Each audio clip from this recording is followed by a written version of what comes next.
We're live. Welcome back to another Commonwealth Sports Betting video. I'm Ethan, better known as Best Pie Bets on Twitter, coming back to you with another MLB discussion pick video for you guys. Recap yesterday, the Twins' first five money line minus 123 was when I gave it to you. It hit. It was 1-0 after the first 5 innings, so that was good. Let's keep the ball rolling here. Hopefully, people are satisfied with their teams. Basically, making some plays, making some moves for the trade deadline. Kim in the chat, what's up? Thank you very much. Ray should be here soon. But Tom, let's go. Coming back in here. Appreciate the loyal listeners there. Let's go, Joe O. In it to win it. Team Loyal, represented by Loyal 9 Cocktails, of course. But yeah, Twins' first five money line hit. That was good. Hopefully people are excited with the trade deadline moves if you guys were buyers for your team. I'm pretty excited for the Cubs. This team was sellers, that's for sure. They got rid of a bunch of guys, as they should. As this team just didn't seem to, as that team didn't seem to blend together. Now the Cubs, 3-4 weeks ago, they were looking like, they'll probably be sellers at the deadline. Stroman, they're going to deal. Bellinger, they're going to deal, stuff like that. Hey, guess not. It's crazy how much can change in about 3-4 weeks, where the team goes from no way they're contending to they can actually do this. They can actually contend and win games. So it also adds a trickle effect for the whole league, as there weren't many available starting pitchers that other than some big names like Verlander was a big move, of course, but other than that, there's not many teams that were selling great starting pitching. It reminded me because I was listening on the radio, as I do when I drive. They were talking about how the Diamondbacks, their first two needs were they were arguing between. One guy thought their top need was a starting pitcher. The other guy thought their top need was a closer. Oh, thank you, TDC LOC. Nice to see you back in the chat. Let's go. Yeah, that was a nice hit. Let's keep the ball rolling here. But they basically they wanted Stroman. They could have tried to get him. They could try. They were trying to get a starting pitcher, of course, but they only got Paul Sewald. I mix up his name, but he was a good closer for Mariners. And one guy thought, that was the number one priority. The other guy thought, but there was just not that many starting pitchers on the market, it seemed like, that were dealing them, that were selling, basically. So kind of put the Diamondbacks in a tough situation. They got some other bullpen arms for trading. They traded Chafin away, so they got basically, got a younger bullpen arm, and just to try to see if they can provide a spark. But this is the team. That's what's cool about now. This is the team.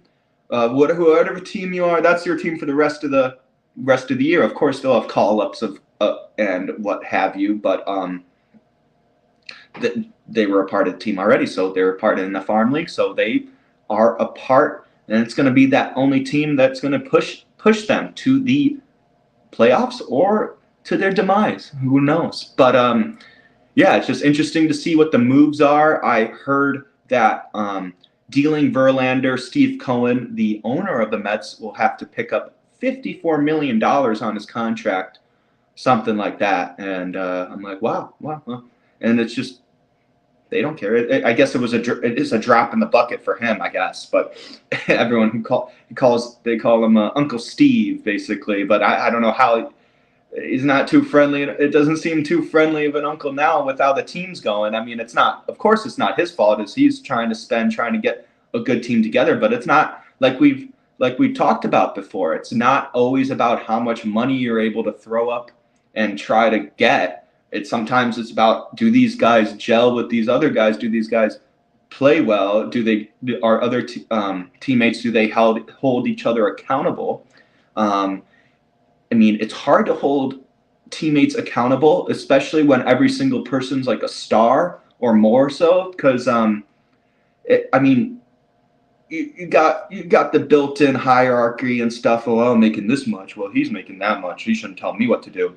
But yes, you're right, TDC. Team chemistry is hugely underrated. No one really thinks about that too much when they think, okay, I'm just going to buy all the best players and see if they play well. I mean, you could get all the best players in the world, and I don't know if baseball is just that finicky sport where if the team's not working together, if it's anyone can make mistakes in baseball, like especially, I mean, the best hitters in baseball only hit 3 out of the 10 times. What happens to the 7 out of the other times? I mean, sometimes you need other players to pick you up, and if one guy, I always remember in Little League, we would have a team, and we weren't always that great, but one guy would make an error, the next guy would make an error, next guy, it's just a waterfall effect, and sometimes that happens with the major leagues. Of course, I'll see a pitcher give up a walk, then it'll be an error, then it'll be a throwing error, and then you're like, whoa, they're second and third. They got 1 out, and their best hitter's up, and then the guy, of course, gets a single, and then that's 3 runs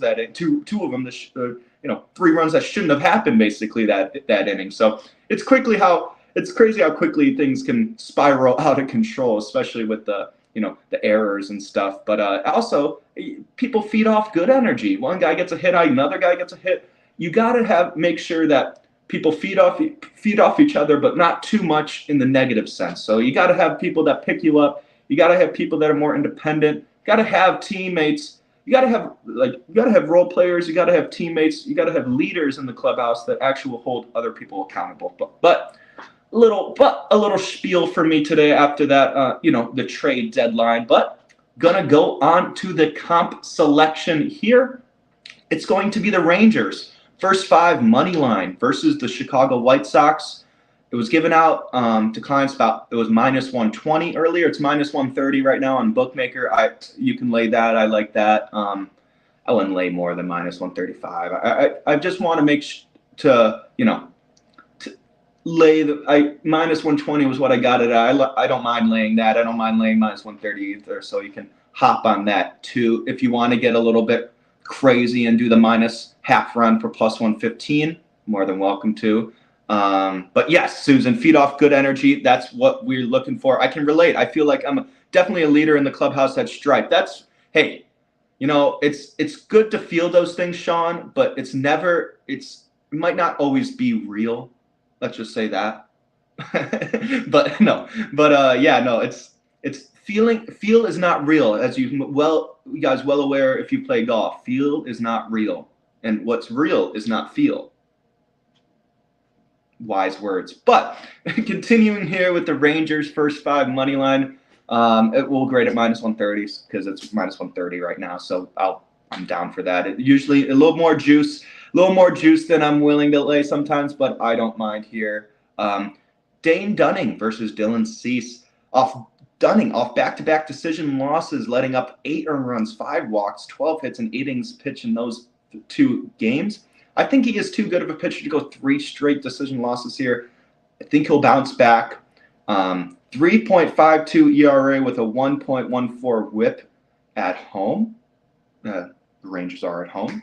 But 5-1 at home too, so that he pitches pretty well. He wins at home too, so can bounce back versus a team that hasn't really hit right-handed pitching well recently. So that's what I'm looking for. I think Dane Dunning can get back to his early season form here after back-to-back losses. He was facing some good teams, so can't blame him too much. But Dylan Cease is off of a decision loss. I don't think it gets better, as Texas is a strong right-handed pitching team. I'll tell more about that later. Has faced Texas already. 5 hits, 2 earned run, 2 walk, and they won 7-6. So maybe Texas will have some revenge here, and they have some experience against him too. They can learn from their mistakes and try to come back after him, it is, you raise your eyebrow. You're like, wow, okay, well, this pitcher, Dylan Cease, pitched against the Rangers and won, but they're still an underdog. So some things to just think about. Dane Dunning, he hasn't back-to-back losses. Oh, and he's a favorite. Maybe there's a reason, but that's kind of my thinking sometimes. And they have the same experience versus, so Texas will maybe have some revenge, but so they have some experience against them as well. So that's always in the batter's favor too. As you guys know, it's batters see a pitcher more. You can see his tendencies more, unless the pitcher changes strategies drastically or something like that. But his away ERA is 4.03, 1.22 WHIP, but 4.42 ERA for night games, and this is a night game, so he pitches well in the daytime early when he's fresh, wakes up, and he can go out there and pitch. He pitches well, but when he has to wait around and kind of, get up for the 5:15 start my time, so it's in Texas, so it's about, I guess, 6:15, 7:15 then.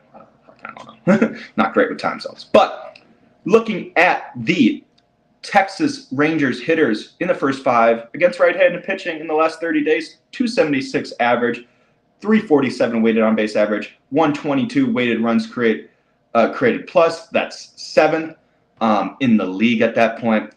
White Sox right-handed pitching, first 5, last 30, 213 average, 262 weighted on base average, 63 weighted runs created plus, good for 29, second to last in that time frame. Good luck with the Rangers. They are 3-7. Yep, they are. But I think there's a reason why they're favored here. Just for the first 5, don't want to mess with the bullpen and the variance there. So I'm just going to go with the first 5 money line. I think that's a little safer play. I like doing the first 5s a lot more. I don't want to even deal with the craziness you see in the bullpen. But yeah, Rangers first 5 money line I like, -130 right now. I gave it out -120 earlier declines, but it's -130 now, so we can roll with that. Hopefully you guys had a good day today. I will be back here Monday. Thank everyone in the chat. Sean, DW, Susan, TDC, LLC, back again. Joe, O, Tom, D, and Kim. Let's go. Be back on Monday, 2:45 my time. So yeah, look forward to it. Make sure to like, comment, subscribe, hit that notification bell so you never miss another video. Follow us on Twitter. Well, X now. I mean, we already had this discussion, but Twitter at CW Sports Betting for our main page, at Ray Gray Fox as well. Great follow, as well as myself at Best Pie Bets, where I post updates and stuff regarding the show and what have you. Feel is the beginning of real. I say that's true. That's true. You can say that. If you feel something, maybe something real will happen eventually. But hopefully you guys are staying cool. Hopefully you guys have a good rest of your day. And yeah, I'll see you guys here on Monday. Let's get this Rangers first 5 money line to cash. Let's go.